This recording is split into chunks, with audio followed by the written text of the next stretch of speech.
will start from distribution testing. Very little and very privately. Thank you. Thanks for being here. I know it's early. I want to start by saying a few things. First of all, that absolutely nothing to do with the rest of the talk. This is just I really like wombats. So if you don't know what that is, you can just like spend the rest of the hour just Googling them. There's a lot to learn about those things. They are marsupials related to koala. I'm going to talk about distribution testing, which is a computer science take on hypothesis testing. Okay, if you want the words like finite sample, guarantees, etc., and then a little foray in privacy related to that. So disclaimer. Okay, so first of all, if you don't understand what I'm saying, please ask me to repeat. Chances are it's on my end, not yours. A lot of that will be personal opinions and views. I mean, a little bit of that will be personal opinions and views. So if you disagree, that's okay. You can also ask me to like argue what I'm saying actually makes sense. I'm happy to provide citations, but I didn't write any in that because, I mean, many of the people who contributed to those works or did those works or initiated the field are in the room. So it's kind of awkward if I forget one on the slides. But I'm happy to provide citations. I also would want to acknowledge my collaborators. There are many of them. I only have 1 hour and 15 minutes. That would be like roughly 1 minute per collaborator. So I'd rather cover what they did than who they are. That's, again, a choice. In terms of notation, so it's for those of you who are familiar with testing and privacy, you know there is a big conflict because epsilon is used by both. So I've decided to make a choice. I'm going to use K for domain size so that I'm already anger the people that do property testing because I use K instead of N. Then I'm going to use epsilon for the distance parameter to make up for that. So now I'm like the privacy people are going to be mad at me. I use N for the number of samples, which is going to anger everybody because my handwriting makes it indistinguishable from other letters. And rho for the privacy parameter because no, that's the Greek people that are going to be mad at me. That looks like a P to me. So rho like privacy. So in case you want to learn more, there are many resources. This one, Introduction to Property Testing, I think will be available in the building during the program. It's by Odette Goldreich. There is a full chapter on distribution testing. You just have to find where that is. Ronit wrote a short survey on distribution testing some time ago, Taming Big Probability Distributions. I think it's open access. If you're more a statistician-oriented kind of person, Balakrishnan and Wasserman had a pretty good survey on what is called identity testing recently. It's also on open access, I think. I wrote a survey during my PhD, which has all the citations I'm not going to give today, or like most of them. And recently, I wrote another one that, if you're interested, I have copies. I can just like provide you with one. There's also a QR code because now I know how to make QR codes. That's gonna lead you with like a free accessible PDF of that. So okay, if you want more resources and you can read, I guess, Russian, you can also look at the entire collection of works by Inkster. Since you know the joke, whatever we discover, it's actually already in a paper from the 90s by a Russian mathematician. In this case, it's probably Inkster. So if there's no question about any of those, I actually have a plan for the talk. So first of all, what is distribution testing? I think it's good to start with that. Then I'm going to discuss a little bit like what type of properties we're talking about, what is interesting, what are the baselines. It's nice to have a very fancy algorithm that does something, but if it doesn't beat the baseline, that's a bit less interesting. What are variance setting models? Once you have a question and you put a theoretical computer scientist in front of it, there's going to be like 12 questions. And then I'm going to focus quite a lot on uniformity testing. I'm going to explain why, but think of that as like the most basic problem in distribution testing, and yet one of the most prolific. And then I should talk about privacy at some point, so hopefully I will get to that. And I have one slide on open problems. This is going to be a mix board slides, so that way I can make sure I have 2 points of failure in the talk. So first of all, property testing. What is property testing? So if you were there, I think on the first day, you already know, but think of that as an egg. So you have a collection of objects of interest, like the universe. For us, it's going to be pretty distributions, but think of that as like big objects. and you're interested in a property of that. A property is just a fancy name for saying a subset. So that's the yolk of the egg. I didn't have a yellow marker. And you want to decide whether a big object that you're given some kind of access to is in the property or is far from it, so outside of the egg, or outside of the omelette entirely. And what do we mean by outside? It's parameterized by a distance parameter, epsilon, like distance, that tells you that you're either in it or you're far from it. So again, if you're in the property, you need to accept, and if you're outside, like far outside, you need to reject. Usually we say with high probability. So I can write the definition if you want, but think of it that way. You have access to an object. If the object has the property you want, you have to say accept with probability at least 2/3. If the object is far from that property, you have to say reject with probability at least 2/3. Your algorithm can be randomized and all the things. So we've seen various variants on that. It can be one-sided, two-sided. That's not going to matter too much for us. But just to remind you, one-sided means I always have to accept when it's in the yolk. Two-sided, I can err in both sides. So I'm saying that's not going to matter too much for us because we're dealing with distribution testing. So I have to instantiate that definition to tell you everything about it. So what is the object? What is the access model? Et cetera, et cetera. So the object distribution means probability distribution. So the object is going to be a probability distribution over a known universe.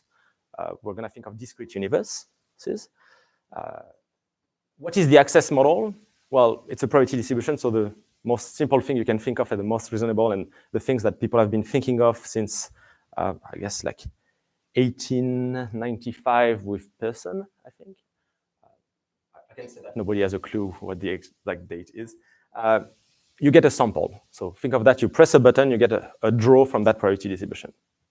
IID data coming at you. Now, I said one-sided things like that didn't matter too much is because it's not too hard to convince yourself that you can't really have a one-sided tester in that thing. There is a sampling error no matter what you do. Freak events can happen. So unless you're dealing with some other access model than just IID samples, you can't make sure you accept with probability 1 when it's in the property. What is the distance? Because here, like I've got that beautiful epsilon that tells me how large the white part, the egg white is. I have to define a notion of distance. That's going to be next slide. But if you're familiar with it, that's total variation distance. It's also called statistical distance. It's also basically L1 distance between the probability mass functions of the distributions. It's going to be defined next. And now, again, if you have questions, please ask. But the question I'm always asked is, OK, so you said discrete domains. What about continuous? A lot of things are continuous. I don't have a lot of good answers to that, except that continuous is hard. So either you make some assumptions on the unknown distribution, or you're out of luck. But there are ways to deal with something. So there are ways to discretize if you assume that the unknown distribution is, I don't know, Lipschitz or sufficiently well-behaved and things like that. So there are things we can say, but in computer science, most of the things are discrete anyway. So we're going to deal with discrete distributions here. And also, I don't want to have to deal with measurability and things like that. It's been a while. One other question. Okay. Why do you want to work with total variation distance? Okay, so the question is why total variation distance? I have a slide first defining it and then trying to explain it. So what is total variation distance? It has two equivalent definitions. The first one is in terms of indistinguishability. So total variation distance is essentially saying, if I give you one sample from the distribution, how well can you distinguish between it comes from P or it comes from Q? It's basically like, what is the best you can do, given one observation? So that has very nice applications, to indistinguishability and things like that. Essentially, think of that as like, if the total variation distance is small, you can't distinguish between things with high probability. It has a lot of other nice properties. So it's what's called an F divergence. But basically, it's immune to post-processing by itself. So if I get data and I post-process it, the distribution of the data does not distances don't suddenly increase, which is really useful, and some other notions don't have that. It also has a lot of other properties. It's bounded. It's a metric. It also conveniently, but that is just, I guess, a fluke, it corresponds to half, exactly half of the L1 distance between probability density functions. But you could come up with other notions. Some of them are absolutely not interesting as far as I'm concerned. So for example, okay, I'm gonna use L2 later, but as a goal, it's not really interesting. So you could say like, what about 2 instead of 1? What if I look at like the L2 distance between distributions? It's not, it doesn't have that post-processing property. And also it behaves very weirdly. So if you look at the uniform distribution on k elements and the uniform distribution on k over 2 elements, they will have vanishing L2 distance as k grows, which is kind of weird. Or even like on two disjoint subsets. Just one follow-up. Post-processing, by that you mean f of x minus f of y is less than x minus y? Yes. So post-processing, what I mean is that, okay, so if I take x drawn from P and y drawn from Q, and I compute x prime is equal to f of x, y prime is equal to f of y. I'm going to have this notation a little bit, but like the total variation distance between x prime and y prime is at most the total variation distance between x and y. I can't increase distance by processing my data. And L2 doesn't satisfy this? And you said L2 norm doesn't satisfy L2 norm doesn't satisfy that. You can come up with weird examples. Yeah. So, but you know, there are other notions of distance that are either convenient, we can use, or that have some nice properties. Kullback-Leibler divergence, it's not a distance, etc., but it has some interest. There is a good paper by Daskalakis, Kamath, and Wright from 2018 that essentially gives like what is achievable and what is not. So it's a good reference for that. I'm going to now focus on total variation distance. Yes. So what are some properties of interest? Again, a property is just a fancy name to say it's a subset of all distributions over k elements. And I'm going to use that other notation. K is just in brackets. If I ever use it, that just means 1, 2, 3, like integers from 1 to k. Because if it's a domain of size k and I know the domain, I might as well map it to that thing, unless I want to preserve some structure. So the simplest property you can think of is the uniform property. It's like literally a singleton. It's like the uniform distribution over k elements. But there are others, and one natural way to generalize that is like, oh, we still have singletons. So the singleton that is just one known reference distribution I know. So for example, I want to test the property I am the binomial distribution with parameters k and 1/2. So that's called identity in the literature. Diverging a little bit from that definition, closeness, it's a property of two distributions, and now I want to test whether they're equal. Monotonicity is a good one. Think of that as I want to test whether the distribution is monotone. When that could come up with, there was an example by John Snow, who was actually a statistician in the UK. The question is, there was an outbreak of plague, and the question is, where does that come from? And what he determined is it was coming from the water. And then you can frame that in terms of, well, is the distribution of cases of plague decreasing or non-increasing with the distance from the nearest sewage? So you get your draws that defines distance from that point, and you want to test whether, like, well, is my probability of getting the plague decreasing with my distance from the nearest sewage? And there are a lot of others. So just to name a few, K-modality, which is a generalization of monotonicity. K-histogram is my distribution, like basically flat on K steps. One that will be interesting for the next talk, this is a plug by Arsene, is K-wise independence. Think of that as a property of distributions over a large, like 0, 1 to the d. So K is 2 to the d, for example. You can generalize that to other things. And the question is, does it behave like a product distribution if I just look at K marginals? So I take any K coordinates, do they behave like they're independent and uniform? And there's generalizations of that. So, okay, by now I can, I'm not going to do a laundry list of all the stuff that we can test, but at least, you should be convinced that there is quite a lot to be done. Now, again, if you've seen talks or ever heard about probability testing, there's something that's called the testing by learning approach. And the idea is like, well, if I can learn the distribution, surely I can test it. So that's the idea, but usually it is like, well, if I want to test monotonicity, for example, maybe I can learn the distribution assuming it's monotone and then test that. And for a lot of things in probability testing, that works well and that gives you a baseline. There is some issue with this approach in distribution testing, namely that doesn't work. Or rather, it works, but it gives a trivial, really bad bound. So to give some intuition, if I don't make any assumption on the distribution, except it's a probability distribution over k elements, and that's a quiz, how many samples do I need? Forget about epsilon, but roughly. I give you a probability distribution, k elements, you know the domain, and I ask you, learn it in total variation distance, let's say 0.1. How many samples do you need to succeed with, probability 0.99? Order K? Order K, yeah. If you've never seen the argument, it's pretty neat. At least one of them is.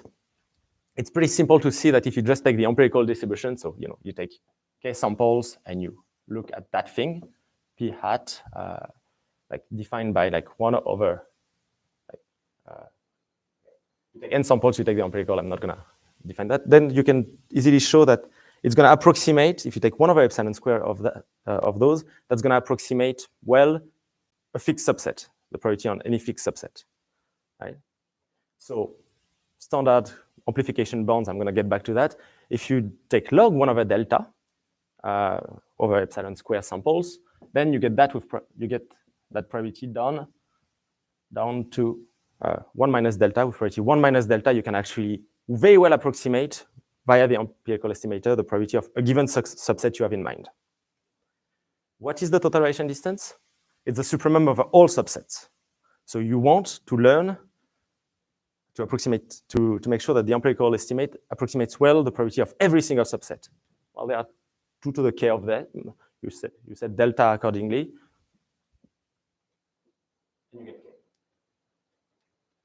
There's another proof, a bit more complicated, that gives a slightly weirder guarantee, a bit more fine-grained, but this is the simplest and nicest proof that this is sufficient.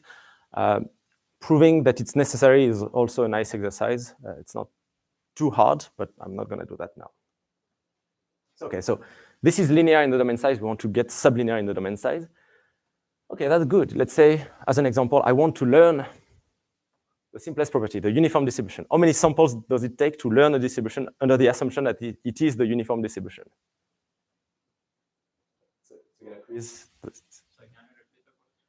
I promise you the distribution is the uniform distribution. How many samples do you need to learn it? 0. Okay, so if the testing by learning approach worked to test whether a distribution is uniform, it's kind of vacuous, but it's like the cost of learning plus the cost of testing identity to the uniform distribution. A bit more complicated. If I promise you that the distribution is monotone, how many samples does it take to learn it? If you've never seen it, I don't expect you to know it. But log K. A uniform distribution is decreasing. There's a very nice result by Birger from '96 that shows that basically you can approximate well any monotone distribution by some kind of decreasing histogram on log K pieces. Anyways, log K over epsilon square is enough to learn a monotone distribution. So then, if testing by learning works, it's just I learn the distribution as if it's monotone, log K over epsilon square samples, and then I test whether what I've learned is close to the thing. Should not be too hard, and I'm done. So you expect something like testing monotone distribution is log K over epsilon square. The issue is this is actually not true. It's at least square root K, and the reason is you can't test easily whether what you've learned is good. And the reason is if I learn something, I have in my hands a distribution. Now I want to test whether that unknown distribution is essentially close to that. Is that distance epsilon or versus 2 epsilon? That doesn't seem that hard. It's been proven that to do that, you essentially think of it that way, you need roughly k over log k samples. So then, if I use that approach, it's a highly non-trivial result. If you want to know more about that, there's someone at Stanford that proved it, Greg Valiant.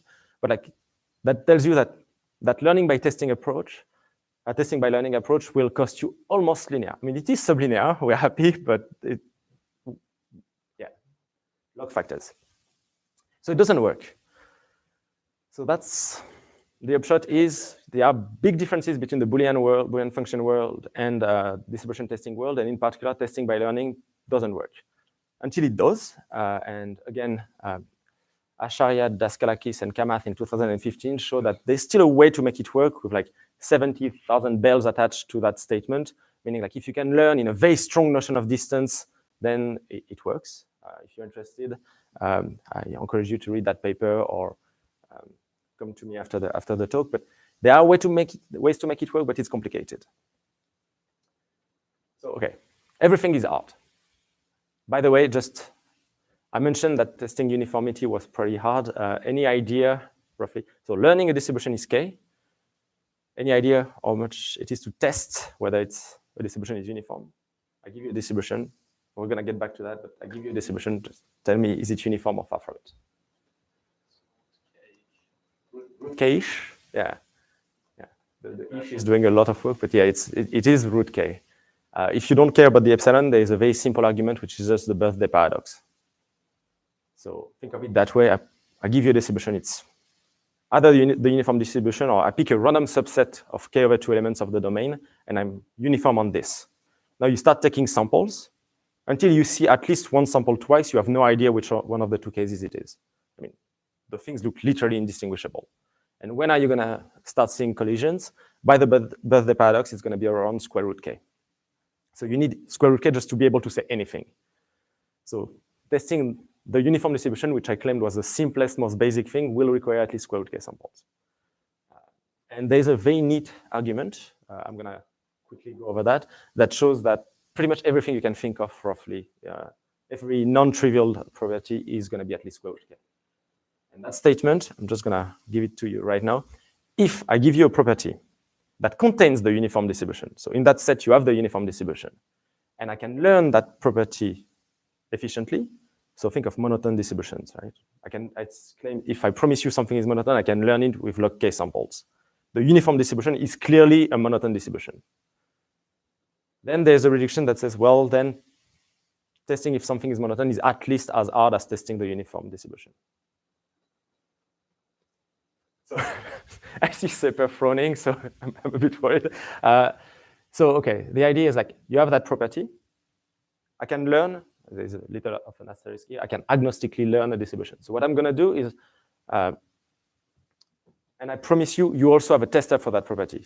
Think of that as some argument by contradiction. So I have a tester. First thing I'm going to do is test whether that unknown distribution is outside the egg or not. So the uniform distribution here, that's monotone distributions. That's, let's say, epsilon. Don't care about constants. So I have a tester for monotone distributions. I run it. If it rejects, well, I'm far from monotone, so I'm far from uniform, right? So I can reject. If it accepts, well, by contrapositive, that means I have to be close to monotone distributions. So then I take my learner for the monotone distributions, which agnostic means it can learn things that are not too far as well. We have one, it's log k samples. And I learn that thing.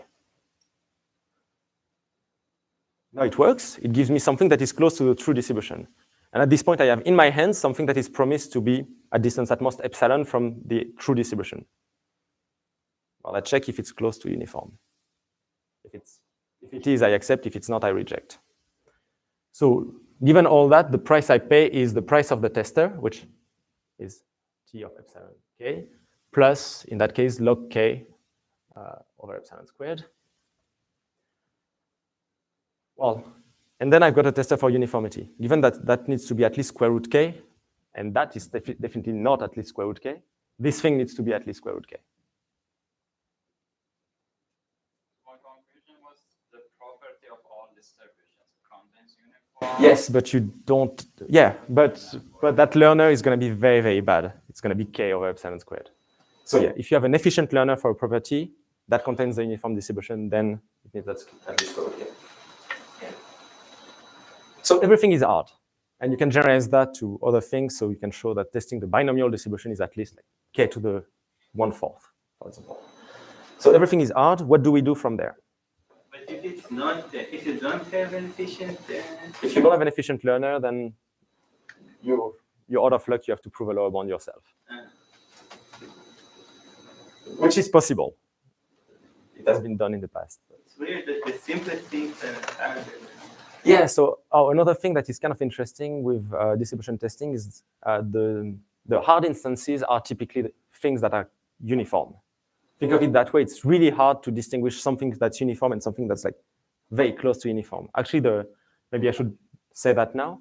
The hard instance for uniformity testing, the one that gives the tight square root k over epsilon squared lower bound, is not like some kind of like contrived weird thing that like only a mad person could come up with. It's you take the uniform distribution on k elements, so it has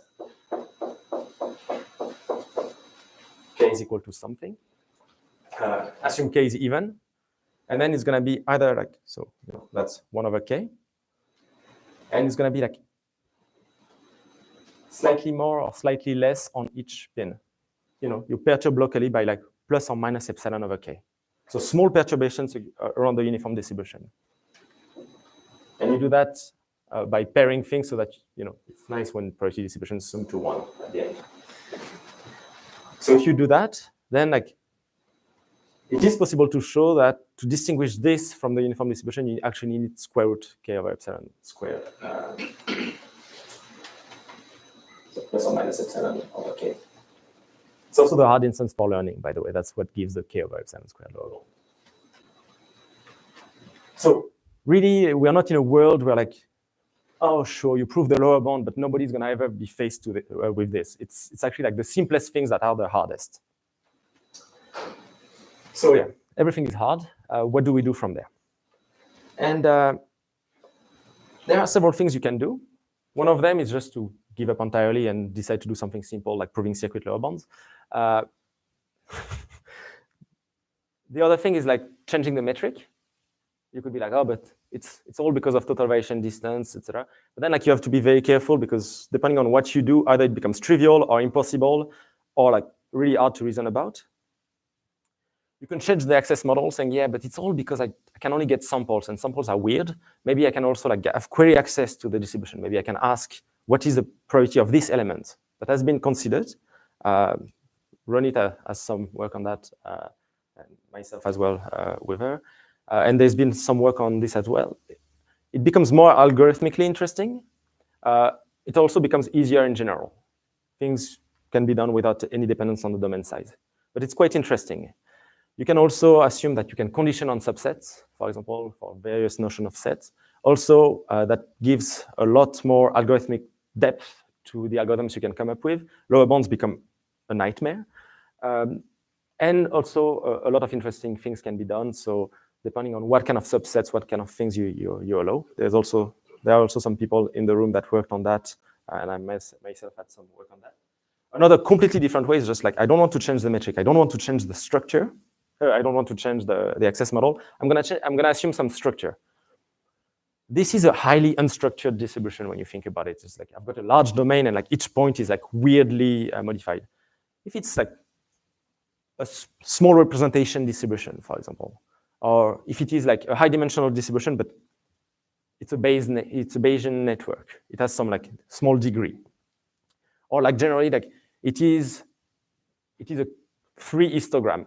You assume some structure on the unknown distribution, and then things can become a lot easier. So if you're interested in that line of work, Bayes nets, etc., like there is a lot. There's also a similar line of work by Ilias Diakonikolas, Daniel Kane, and various collaborators on this. But yeah, it's another thing. Finally, the last thing would be kind of related to changing the metric, but from a different point of view. Change the adversary. What exactly are you trying to beat there? What are the hard instances allowed to be? And then you would have to stay for Arsene's talk to see an example of what that can lead to. I'm not going to do any of that. I'm still going to focus on the hard question of uniformity testing. But first, a couple of simple tricks, because might as well try to give a couple of tricks that are useful in general. The first one is, I'm sure you've all seen it, but just for majority vote. I claimed it's enough to be like successful with probability 2/3. There's nothing particular about 2/3. You could put like 0.51, etc. The reason is a test is just a binary decision. If you want to amplify the probability, you just repeat it independently, say t times, and you take the majority vote. And then it's a nice exercise involving chain of bonds or off-digging bonds, or whichever you want to use, saying that by taking t to be log 1 over delta, you can amplify from like 0.51 to 1 minus delta. Just take the majority of independent repetitions. So that's a classic thing in probability testing. We're going to get back to that in a little bit. The second one is Poissonization. One thing that, okay, I'm going to give some away. One thing that works to test, to get testing algorithms is you come up with a statistic, like, a way to aggregate your samples. You make sure that it has, a nice expectation. Oh, and if it is in the property, it has expectation something. If it's far from it, it has some other expectation, noticeably different. And then you compute the variance of that thing, and you really hope that the variance is comparable to the square gap between the two cases. And then you have to compute the variance, and then comes the whole issue. Things are not independent. I mean, if you take samples, the number of things that take value 1 is not independent to the number of things that take value k. Because in general, they assume like the number of samples is n. There's a trick to avoid that. It's called Poissonization, and it's just saying like, I'm not going to take n samples. I'm going to first draw a random number, Poisson random variable with parameter n. Okay, that's a thing that like could be potentially as big as it gets, but roughly it's going to be concentrated around like n minus square root n, n plus square root n, whatever. I've got that random number, and that's the number of samples I'm going to take. That seems like a very weird thing to do. You inject randomness to your statistic just for fun. But actually, that makes the sample, the number, like the counts independent. So the number of times I see element 1 now is independent from the number of times I see element 2, is independent from the number of times I see element 3, and they're nicely distributed. Each of them is Poisson n times the probability of that element. That's a very powerful trick. Makes a lot of analysis simpler because computing variances or things like that when things are independent is really nice. So that's the two tricks I wanted to mention. Now I'm going to go to uniformity testing. So I gave a lot of, first of all, is there any question about anything I've said so far? Yeah. Is Poissonization just a trick for analysis, or does it make any difference? Oh, it does make a difference. Okay, it makes two differences. First of all, then like the statistic you come up with. I mean, I'm a simple person. I like statistics to be unbiased, so I want them to take value 0, for example, in the yes case. That means that's going to change a little bit between the Poissonized version and the non-Poissonized version. Just, your statistic changes a little bit. It also changes if you want to actually run the test. I mean, at some point you might. You have to deal with the probability that things go badly. Think of it that way. You take 2n samples, and you run the Poissonized test with parameter n. There's a very small probability you will need more than 2n samples. Then you basically like throw your hands in the air and say like, my test aborts. That's a small probability, exponentially small, but you need to take it into account. And practitioners also might not be very happy with losing a factor 2 in the number of samples. So yeah, but like think of it that way. If the Poissonized test works, then the regular test will work with like a very, very small constant factor in the number of samples. Okay. Any other question? Okay. So uniformity testing, why do we care about this one? First of all, it's the most basic property. It's also one of the hardest. So, but it's the most basic. If you cannot make it here, you cannot make it anywhere. It's also weirdly one of the most versatile, in the sense that you have reductions to uniformity testing. If you can do uniformity testing, there are a lot of other things you can do, just via like black box reductions or like sometimes a bit white box. So it's also like complete for a lot of things. Or nearly complete. So in particular, if you can do uniformity testing, there's a very nice reduction hinted at in a work by Daniel Kane and Ilias Diakonikolas, and then like cleaned up and like made very black box by Oded Goldrack that says that if you have in mind some probability distribution P, Q reference, and you want to test identity to Q, so testing the property like singleton Q, then without loss of generality, you can assume it's uniform. You lose a factor 9 in the domain size. Like you have a randomized transformation that maps samples to samples and maps distribution to distribution, saying that you can actually reduce that to uniformity testing. Similarly with monotonicity and things like that, there are like sort of reductions to that. So, might as well look at this one. And this is you have n IID samples from some unknown distribution over k elements, and you want to know, is it the uniform distribution? Or is it far from it in total variation distance epsilon? I don't know if anybody likes that comment. So I'm gonna ask another quiz. I actually ran some code on Mathematica. So here are two distributions. One of them is uniform. That's what happens when I take a lot of samples. K is equal to 50. If I take 1 million samples, this is the empirical histogram. Looks pretty uniform. This one, it's uniform on a subset of the domain, but it's a 2 histogram, so it's going to be uniform on some subset and uniform on another subset, but not with the same weight. So that gives me this. So okay, I take 1 million samples from both. This is what I get. This is what I get if I take 1,000 samples. I don't tell you which one is which. Who can guess? So one of them is from the uniform distribution. The other is from like that 2-step distribution. But now like same domain size, except that I only took 1,000 samples. No, the scales are not the same. It is not normalized. Yeah.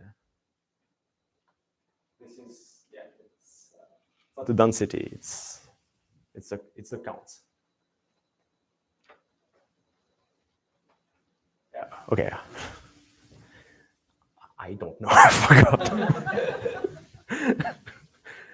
The point is, it's not obvious, right? Like in the sublinear regime, and this is actually even superlinear, just constant. But it's not obvious at all how to deal with that when you're in the sample-deprived regime.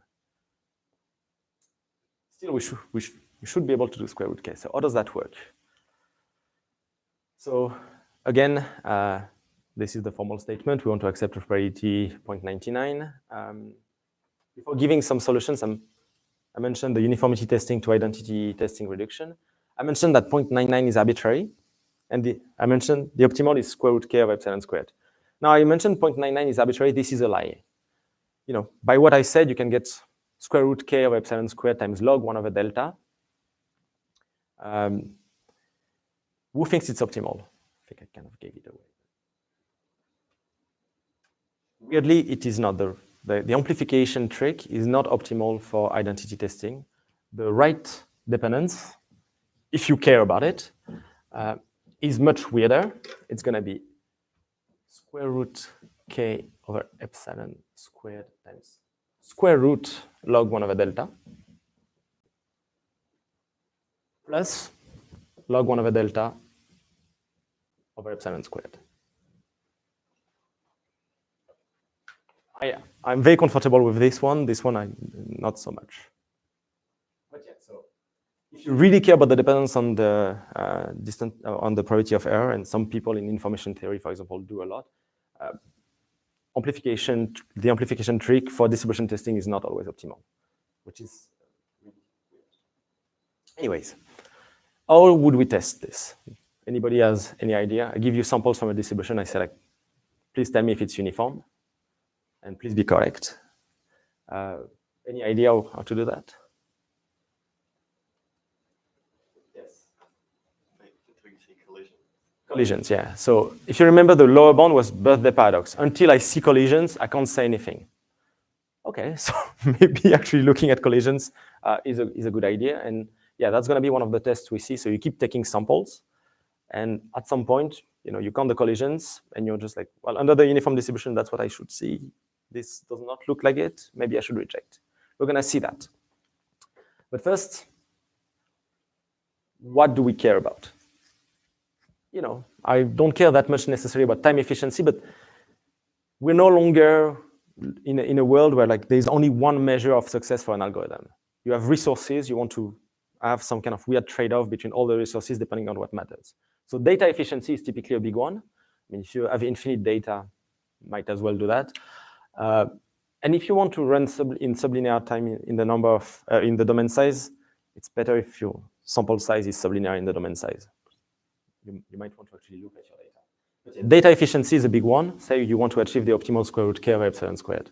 Time efficiency is also good. You know, near linear or linear in the number of samples, it's really nice. We don't necessarily have that for all the properties. If you care about streaming, and some people I think do, Andrew McGregor did. So how much memory does the algorithm require? Do you need to store all the samples? Can you store a sketch? Can you just like store a count? The simplicity is a big one, especially if you want to teach the algorithm, but not just that. Is the algorithm simple to describe and implement? And there's a meta reason to that. If your algorithm is complicated, that probably means it's likely to fail in some corner cases. You know, like it's the simpler, the more robust. At least I like to think about that. I like to think that. The other one is simplicity again, but like from the other point of view. Is the algorithm simple to analyze? You know, you have 2-line algorithms that take 100 pages, and you've got 15-line algorithms that take 2 pages. Depend which one you prefer is really up to you, but those are 2 different kinds of simplicity. The robustness is also important. You know, I mean, we make a big modeling assumption. It's either uniform, say, or far from uniform. There's going to be some noise of some sort. How much of that small noise can you tolerate? What kind of robustness can you get is also an interesting one. There's the elegance, which is just, you know, a lot of people have very strong opinions about what elegant means in terms of algorithms, but you know, we all know it when we see it. That's a bit subjective, but like, I guess you get it. And generalizable, all the stuff that is not on that slide. You know, this algorithm maybe has like some nice properties you don't realize until you need them. What's the relationship between simplicity and elegance? Is every elegant thing has to be simple? Not necessarily. Sometimes it's just like there's a very nice way to analyze it. That not necessarily simple. It's simple when you know the trick, but I imagine elegance is about the algorithm. Yeah. Like simplicity, the first simplicity is about. Oh, right? yes. So this one could be, you know, very non-elegant but very easy to describe. It's also elegance also counts a little bit, I think, for the analysis. We see an example of, for example, like it works and it's surprising. I would say this falls into elegant. Yeah.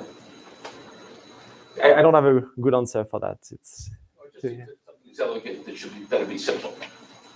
Yeah, or necessarily. I think of reductions as something elegant. But if you unroll the reductions between problems, it might give a very, very, very complicated algorithms. It feels elegant to go from this one to this one that seems unrelated.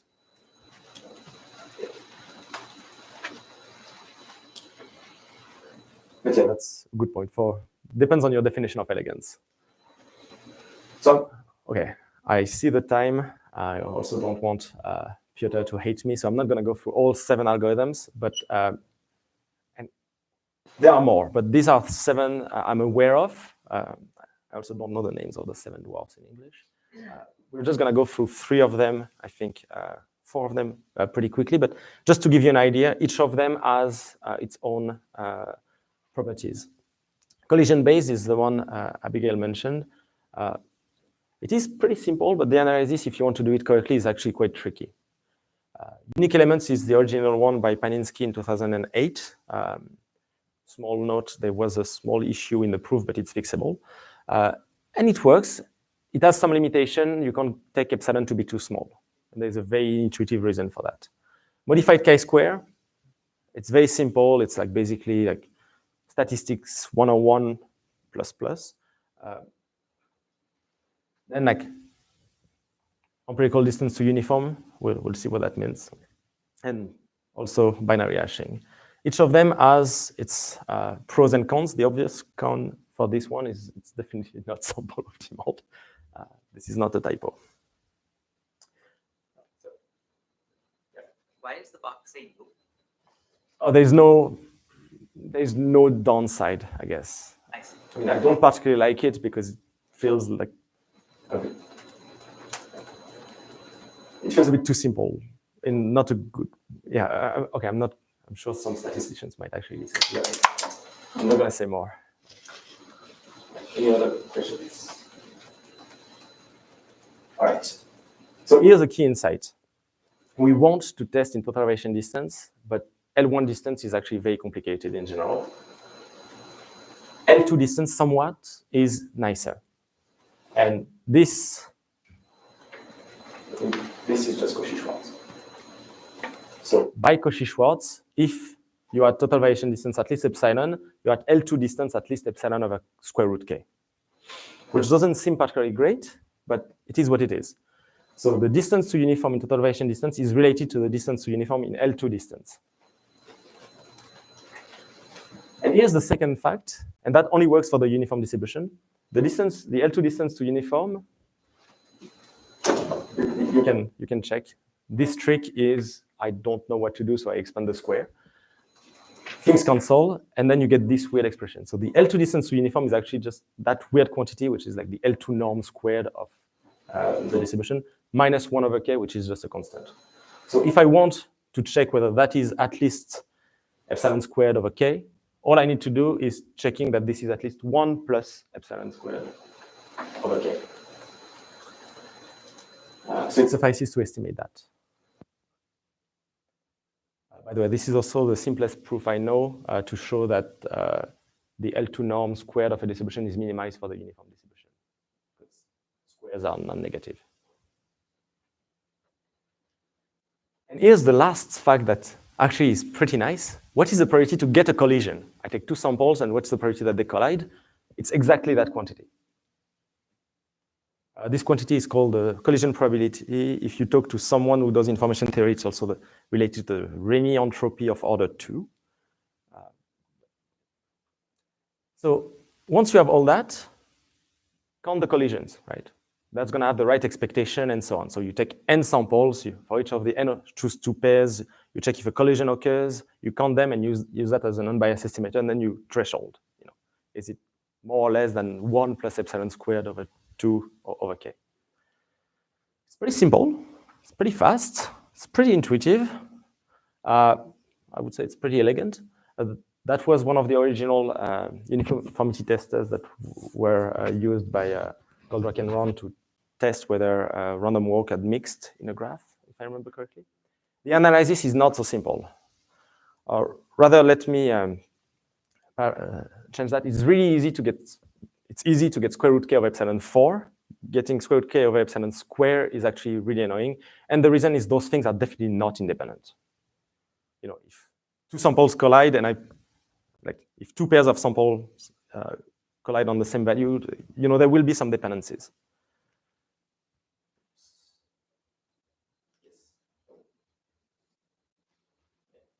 So more details, you want to threshold at something around this to distinguish. You need to bound the variance, and if you're lucky, Chebyshev's inequality, that's the one tool I'm using half of my life. This gets messy because the variance of a sum of non-independent things is kind of not great. But it can be done, and it was done. Can you say one word now why you can get root k over epsilon squared? So things are not independent, but you can do some kind of very fine-grained distinction of cases because, again, you're not looking at variance around an arbitrary point. You're really at a very specific threshold. So it's impossible in general, but if all you want is to distinguish between very close to 1 over k and a bit further, then you can do things a bit better. So you don't have to change the algorithm. The algorithm is the same. Unique elements is exactly the opposite of collisions. Instead of, that was the original one in Liam Palinsky's paper. You take n samples, and instead of counting the number of things that appear twice, you count the number of things that appear exactly once. The expectation of this thing is ugly, but think of it like, with a big grain of salt. Think of like Taylor approximation, etc. That's roughly n p. So you get roughly like n squared p squared, like something like that. 1 minus n squared p, like n minus n squared p squared. So you can relate that to the L2 norm. That takes a couple pages. Under the uniform distribution, this is what you would get.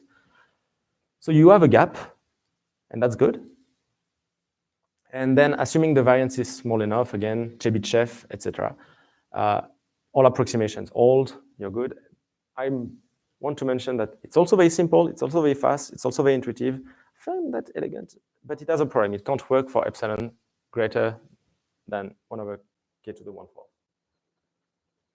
The intuition is just like you're counting the number of unique elements. At some point, if you take too many samples, you won't have many of those left.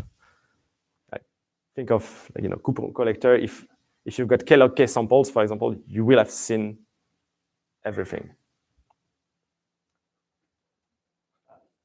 Again, if you're interested, like I have the full analysis in that survey I mentioned.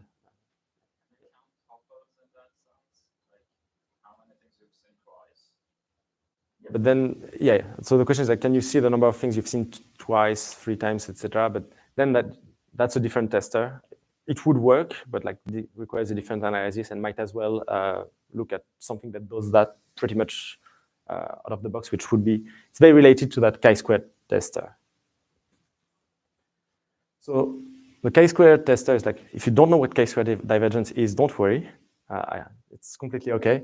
Think of that as something that like approximates the Kullback-Leibler divergence. If you don't know what the Kullback-Leibler divergence is, that's also okay. Just think of it as like some other notion of metric. It corresponds to L2 squared for the uniform distribution. That's all you need to know. It's slightly more general. And then you have that beautiful tester that just says like, here's the number of things I've seen, number of times I've seen element I. I remove the number of times I should have seen it, like the expectation under the uniform distribution. I remove that thing because Poissonization. I want that thing to have expectation 0 under the uniform distribution. And then I normalize by n/k, because this is the thing under the uniform. And I just analyze this thing. It works. Again, the analysis is a bit annoying. For the uniform distribution, it's not that bad, but it works. And again, expectation plus Chebyshev. So at this point, you might think that there's only Chebyshev's inequality that matters. I'm going to go to the last, the second to last one I want to mention, plugin estimator. Oh, what it buys me is I can do directly identity testing. I can put QI instead and generalize to other things than uniform directly. And it's the same analysis. So I don't need to go through that reduction, essentially. So you remember that thing where I said I don't remember which one was what? Well, we've been doing a lot of specific stuff with ad hoc estimators. What about the thing I just said, like, was probably not working? I just take a bunch of samples, compute the empirical distribution, just check how far it is from uniform, that thing. That seems very natural. It obviously doesn't work, again, because of that. It's gonna be basically 1 for every distribution you can think of. So I was convinced it didn't work. I think many people were convinced it didn't work, and then there's a paper that showed it worked. And the idea is, yes, in all cases, it's going to be 1 minus little of 1, even if the underlying distribution is actually uniform, but that's not going to be the same little of 1. So I'm not going to give the analysis of that one. Somehow that's enough. For this one, you need much more than Chebyshev. But it does work. Now the question whether it's intuitive or not, I would say it's not, because it's the thing that I was convinced would not work. But it's also the first one that doesn't use L2 as a proxy for the analysis. And I see the time going. Do I have like until 50 or 45? I think we have until 45, but now that you ask, let me check. Okay. So binary hashing, I'm just going to go very quickly because hashing is nice. So one of the big issues is K, right? K is large. What we do know is to distinguish between a fair coin and a non-fair coin. That takes, detecting if that thing has bias alpha takes 1/alpha square samples. So if I had a coin instead of a distribution, I wouldn't know how to do it.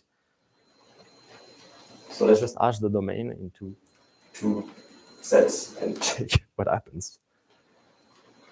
So partition the domain, let's say for simplicity, in 2 equal parts at random, and see that as a coin. If it's in the first part, it's heads, otherwise it's tail. Of course, if the distribution was uniform, I've got a fair coin, assuming k is even, but that's a technicality. Now the hard part is to prove that if it was far from uniform, it's still kind of far. Any idea what could happen? Let's say I was at distance epsilon from uniform. What is the bias on of my coin in the worst case now? If it's 0, I'm really in bad shape. With constant probability, etc. I want like good probability of success. It should be root k. Root k, epsilon over root k. Again, if you don't know what to look at something that's roughly uniform, like that Paninsky distribution. If you hash that in 2 things, chances are you're gonna cancel most of the plus or minus epsilon squared, and you expect a deviation around this by roughly square root k elements. So square root k times epsilon over square root k will give, by epsilon over k will give you epsilon over square root k. So you can prove this. If you do that hashing, the coin will have bias roughly epsilon over square root k. So that's good. Then you just remember this, you get k of epsilon. That's simple, that's really fast, I find that elegant. That takes very little memory, if you can do that partitioning efficiently. It's not optimal, of course, because that has a linear dependence on k, and that's bad. It's sometimes optimal. I still have time to talk about privacy, so we'll see that. Weirdly, that's optimal for some things. Yep. If I insist on having constant space, then do I need k? That's a good question. I have a paper on that, and I should remember this. By constant, you mean like constant number of words, right? Yeah. I should get back to you on this. I don't know that off the top of my head, but I know where to find the answer. Okay, so that concludes the part about distribution testing without constraints. Now I'm going to go to something with constraints, and privacy is a pretty big constraint on my data. So I'm going to go to that, and I'm not going to spend too much time. But if there is any question about some of that, now is a good time. So you still have 15 minutes. So okay, good.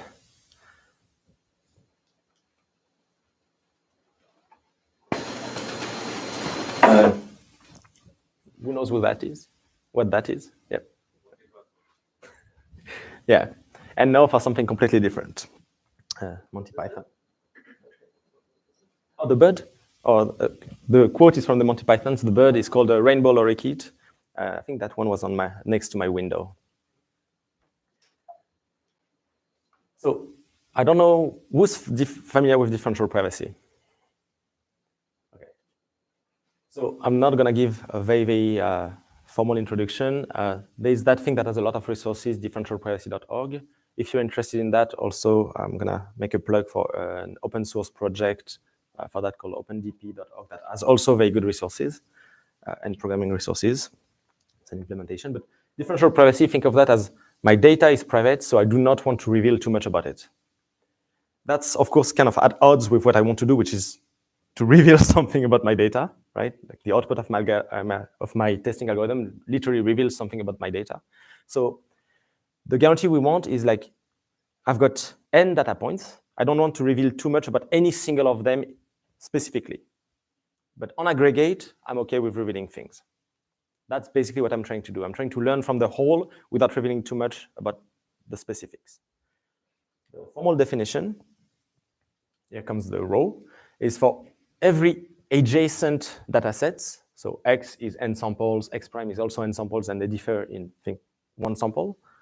For central privacy, there are generalizations.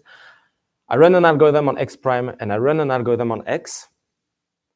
And the output should roughly be the same. What does that mean? They should have similar distributions. The distribution of outputs should not differ too much. And that's a multiplicative guarantee. If rho is between 0 and 1, think of that as 1 plus rho. If rho is 10, don't think of that as 1 plus rho. But so you can think of that as also some hypothesis testing, by the way. You can think of that as like, given the output of the algorithm, I should not be able to distinguish between the two cases with high probability. Usually there's another parameter here, additive, but it's also usually called delta, and I don't want to have two collisions, so I'm just ignoring that one. Now, you have several models of privacy. The first, depending on who you trust, it's the same definition, it just depends on what it applies to. So the first one is central privacy. I am the algorithm, I get the data, I run the data, the rest of the world is adversarial. I don't want the output of my algorithm to reveal too much. So that definition here, just the slide before, applies to the block data users plus me as an algorithm, as the person that runs the algorithm. Local privacy is much, much more paranoid. I do not trust the algorithm. I have a phone. I swear, this is mine. There's data on that phone. I do not want the data to leave my phone without being like privatized. I do not trust the person that's going to run, aggregate and run the things. So the adversary is basically everybody except me. And then shuffle privacy is kind of intermediate. It's just like, okay, I don't trust the algorithm designer, but somehow we agreed or we managed to get that like abstract box in the middle that does one thing and one thing only. It gathers messages from everybody, and it just shuffles them around. It's like some way of anonymizing which messages come from which users. So anonymization is not enough for privacy, but somehow it's enough to amplify privacy. So if I just do something kind of basic, I send a message that's like slightly private, and then like there's that shuffling, then I get good privacy guarantees after that. Provided I've got that magic box in the middle that just takes the data, like the messages from all users, and like shuffles them. So I'm not going to give the references for all those models, but central privacy was 2006, local privacy 2008, and shuffle privacy 2020, I think. Now, quiz, which one is which? Which one is this one? Central, local, shuffle, central. Which one is this one? Local, yeah. So the box says, basically, like outside of that box, you don't trust people. And this one, well, is shuffle. There's a thing called shuffler. Yeah, That's a hint. Yeah. Now, next quiz. I've got a given task. Let's say uniformity testing. How does the sample complexity vary between the three models? You know, one of them easier than the other, etc. Which one do you think gives the best sample complexity, or should give? Central. Yeah, central, right. And then shuffle, and then local. And the idea is the threat models are increasingly permissive. So I can use an algorithm in this setting, I can use it in this setting, and I can use it in this setting, but not the other way around. So we expect things to be way worse in the local privacy model than in the central privacy model. And that's actually what motivated the shuffle privacy model, just like that way worse thing. And another subtlety is these two are distributed, this one is not. You know, here, like the users, think of them as like each user with their cell phone, or like, so you have that classic very fun thing in distributed setting, private versus, not the same private, but private versus public coin. Do the users have shared randomness? And I want to emphasize that shared randomness is not used for the privacy. You know, you don't want the other user to be able to break your privacy because you gave them your random coins. But it can be used to get better sample complexity, utility, accuracy. So now that we have testing and differential privacy, a good way to do things is to put them together. You want to learn, you want to test, you want to do hypothesis testing on data that is sensitive. So we're going to look at the same problem, uniformity testing, or distribution testing in general, through that lens. I am not going to give too much detail, but I am going to give like a couple tools that I think are good to make connections between models. So first of all, like just as a sanity check, we expect every single sample complexity to be worse than the square for uniformity testing than square root k over epsilon squared, right? If you do things privately, it should not be easier than doing the same thing non-privately. So there's a line of work trying to pinpoint the exact sample complexities in those three models. with private and public coins, etc. I'm just going to give the final expression for the central model. I'm not going to ask you to guess it. I have a write-up somewhere about this, but oops. So, in the central model of differential privacy, uniformity testing has sample complexity. So this one should not be surprising to anybody. That's just non-private. This one, I have no idea what to make of it, but it is what it is. This one, I have no idea what to make of it, but it also is what it is somehow. And that one, at least I'm comfortable with it. That's something that appears quite often. So this is the tight thing. Each of these terms is necessary. You can't just be like, oh, AM, GM inequality, the one in the middle is useless. They're all dominating in some parameter regime. And I claim one of the algorithms we've seen achieves that. So there's been a long line of work, including by Mariam, trying to get there. I think you originally used the unique element tester to get something that was almost optimal.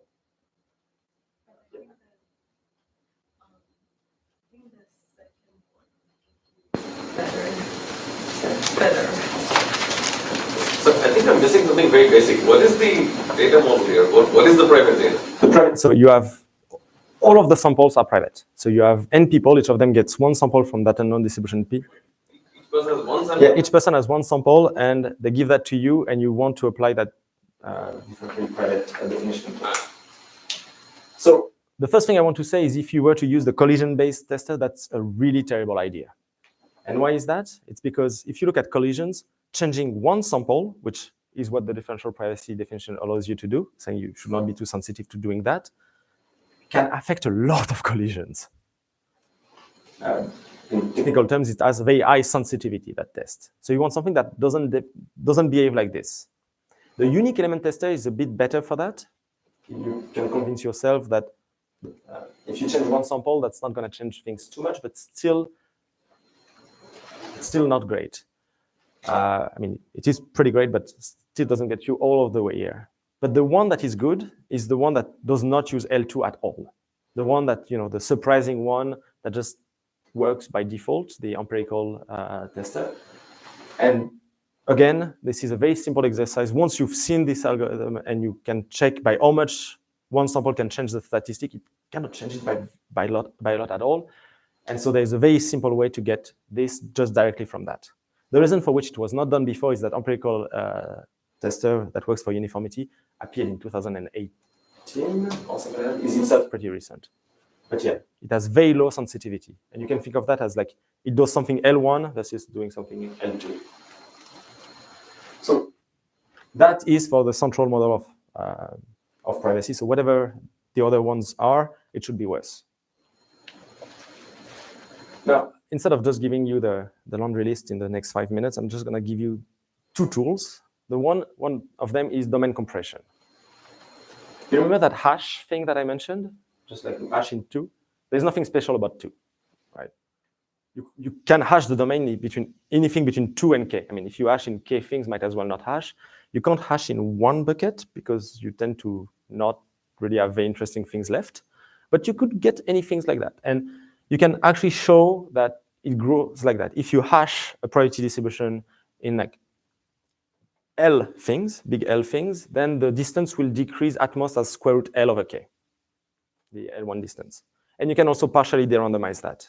First of all, you only need 4 wise independence and for your partition, etc. So that's really nice because now we can reason about trade-offs and things like this. And just to give you an idea, this is how you would get from private coin protocols to public coin protocols. If you have a distributed algorithm that is gives something optimal with private coins, so the users can't share randomness, then and you want to make it public coin, just do that first. They use their public randomness to find a partition.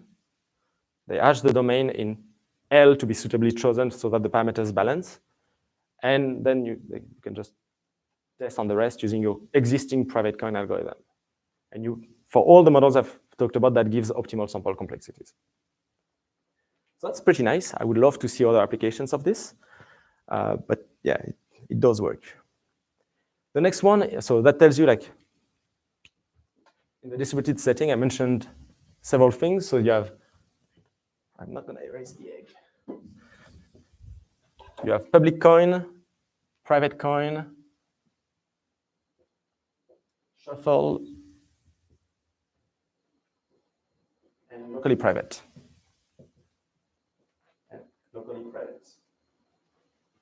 This tells you how to go from this to this. So if I've got an upper, this to this. So if I've got an upper bound here, I get an upper bound here. Just using this. It doesn't need to be optimal, but turns out it is. You can balance the parameters so that it is. The parameter you get to choose is L. Now the next thing I'm going to mention is pretty great. It tells you how to do this arrow. So if you read that weird diagram accordingly, that means that you only have to design one algorithm. And that thing is called amplification by shuffling. So all the upper bounds, I mean, after that, you still have to prove that they're optimal, etc. But all the upper bounds in the shuffle model for uniformity testing are immediate once you have the locally private setting. With one caveat, the locally private setting needs to work for like a row being greater than 1 as well. So you need to basically like make sure you have an algorithm that's optimal for everything. And so there was some work before, but like the one that actually gives the optimal one is due to Vitaly Feldman, Audra Macmillan, and Kunal Talwar from 21. They have a follow-up in 22 that improves constants. And again, the idea is really, you have some locally private protocol, you can make it shuffle private by just doing nothing. just arguing that once you shuffle the things, probably like privacy gets amplified. So there is a formal statement that says that I'm not sure if it's a great idea, but in the what you can get is the row in a shuffle. If you start with something that's locally private in so in the local privacy, you have that beautiful expression. I'm ignoring constants because it's already kind of painful to write. E to the row plus 1, square root of e to the row. L is for local. I'm also ignoring something else, but yeah. So this thing here, you start with row local privacy, and you get row shuffle that way. And I don't expect anybody to look at that and be awed, but let's just think of that as e to the row L over 2 over square root n. I don't know if you can read this. So the privacy gets amplified with square root of the number of users. Basically, plug that in any other of the results, solve for n, and you get a bound. Oh, no, you have the e. Yeah, so you need to solve it that way. Row, the row you get in the shuffle behaves like this. But if the row privacy goes to 0, you don't get any. Yes. For small, yeah, that's why I'm saying you need the locally private one to work for all regimes of parameters. This is a dependence you would typically get in the privacy parameter when row local is large. So just, yeah. Okay. So I'm not going to give more details. I think I'm out of time. But again, if you're interested in that, come talk to me. Come, like, I have references, etc. I just think that those two things are pretty nice. You can combine black box, like in a black box way, tools to get 4 algorithms instead of 1. Again, like you open domain compressions at the top. You pre-process with domain compression. You go from private to public coin. You post-process with shuffling. You get from local privacy to shuffle privacy. And there are quite a few open problems left. So, yeah. My last, second to last slide. Open problems, as I promised some. So the first one is, from theory to practice. But I mean, really, One thing that is fully solved, and like you can't write a paper on it anymore because it has been solved at least 3 times, testing bimodality. Is a distribution bimodal or far from bimodal? In theory, it's completely solved. If you look at the Wikipedia page on how to test bimodality, it's depressing. I think the best used things like either you learn, assuming things are Gaussian somehow, or like you compute the expectation, variance, kurtosis, and there's a formula saying you do 1 plus the other divided by the third, and you check whether it's better than a magical threshold. There's also an example saying why it doesn't work, but that's what people do. So it would be nice, to use that to actually get something better. The other one is kind of a pet peeve of mine. All the results I've given are depending on the parameter k, the domain size. You can also say like, well, if I test against a known distribution Q, I want to depend on Q, right? If Q is a point mass, it should be easier to test than that worst case uniform thing. There are results showing how to do that. They're not fully tight. And by that, there can be polynomial differences between upper and lower bounds, even though it's hard to spot. The third one is if you're interested in privacy, or not, there are still many questions to do. So for example, like if I've got 2 distributions and I get a number of samples from one and another number of samples from the other, and like one of them is private, not the other, or they have different levels of privacy, what can I achieve as a trade-off between the two? I'm going to skip the locally private DKW. If you're interested, come talk to me. And the last one is memory limited testing. There's a lot to do. You have constraints. You have privacy constraints. You have like communication constraints, memory constraints. Like there's so much stuff we don't understand. Once you put all of those together. And with that, I will conclude. Thank you.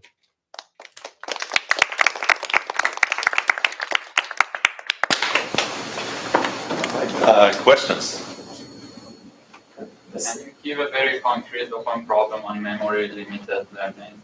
Sorry, testing. Yes, so I think there are still some lower bounds and upper bounds that don't match even to do uniformity testing. In terms of the setting is exactly what? You sample? You get 1 sample at each time step. And you have limited memory. I think there are others if you want to do estimation instead of testing, but even for testing, I think there are some parameter regimes for which we don't know whether this is optimal.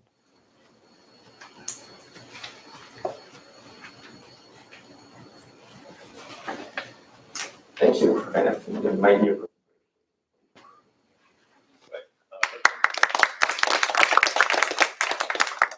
We'll start at 11 o'clock.